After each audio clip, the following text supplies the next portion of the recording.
আপনি একজন content creator, তাহলে আমার এই কথাগুলো আজকে শুনতে হবে আপনাকে। যদি শুনতে পারেন তাহলে আপনার ভিডিওতে ভিউজ আসবে, আপনার ভিডিওতে রিচ বাড়বে, আপনার ভিডিওতে ভালো পরিমাণ আপনি একটা সময় কমেন্ট, লাইক সমস্ত কিছু পেয়ে যাবেন। একটু আমার কথাগুলো যদি মেনে কাজ করতে পারেন।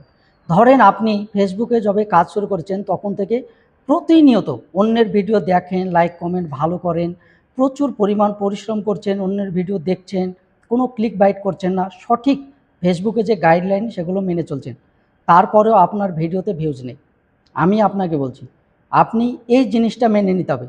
আপনার ভিডিওতে কেউ ধরেন লাইক কমেন্ট করে না, ভিউজও আসে না, তাহলে কি করবেন? সঠিক গাইডলাইন দিচ্ছি, আপনাকে কিছু করতে হবে না। আপনি চেষ্টা করেন যে মানুষ দর্শক আপনার ভিডিও দেখছে কি না। দর্শক আপনার ভিডিও দেখছে না, আপনি এটা মেনে নেন যে আমার ভিডিও কেউ না দেখুক, আমার কাজ হবে আমি অন্যের ভিডিও দেখব, লাইক কমেন্ট করব, সেখানে গঠনমূলক কমেন্ট করব, আমি আমার ফেসবুকের গাইডলাইন মেনে কাজ করে যাব, আর একই রিলেটেড ভিডিও আপলোড করে যাব। এই কথাটা মেনে নিয়ে আপনি ধৈর্য ধরে লেগে থাকুন। ধৈর্য ধরে লেগে যদি থাকতে পারেন, আপনার ভিডিওতে ভিউজ আসবে। এখন বলবেন কবে আমার ভিডিওতে ভিউজ আসবে? ভিউজ কখনো আপনি নিয়ে আসতে পারবেন না।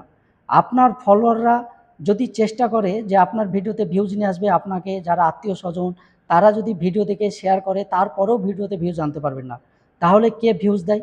ফেসবুকের অ্যালগরিদম যতক্ষণ না আপনাকে নজরে নিচ্ছে, যতক্ষণ না ফেসবুকের অ্যালগরিদম চাইছে যে আপনার ভিডিও ভাইরাল হোক, আপনার ভিডিও তারা সবার সামনে সাজেস্ট করুক, ততক্ষণ আপনার ভিডিওতে কোনো ক্রমেই, কোনো প্রসেস করেই, কোনো যুক্তি বের করেই আপনার ভিডিওতে ভিউজ আনতে পারবেন না। আর যদি আপনি তাদের গাইডলাইন মেনে ধৈর্য ধরে কোনো রকমের এখানে ভুল ত্রুটি না করে, কোনো ধরনের চালাকি না করে যদি কাজ করতে পারেন, তবে একটা সময় তারাই আপনাকে উপরে নিয়ে যাবে, তারাই আপনার ভিডিওতে ভিউজ নিয়ে আসবে। কে কমেন্ট করলো, কে ভিডিও দেখলো না দেখলো, আপনি করলেন অথচ সে আসলো না, এই চিন্তাধারা বাদ দিয়ে দিন। আপনি যত বেশি নিজে চালাকি করবেন, আর এই চালাকি করার কারণে যদি ভিউজ না আসে তাহলে আমাকে বলবেন না। আমি বলছি কোনো চালাকি করবেন না, সঠিক নিয়মে কাজ করতে থাকেন। নিজের আত্মীয়-স্বজনকে দিয়ে ভিডিও শেয়ার করা, ভিডিও দেখানো বন্ধ করেন। নতুন যদি হয়ে থাকেন, সঠিক একটা পেজে কাজ শুরু করেন, সঠিক পেজ নিয়ে কাজ করেন। যদি সমস্যা পেজে না থাকে, একটা সময় আপনি অবশ্যই কিন্তু সাকসেস হতে পারবেন।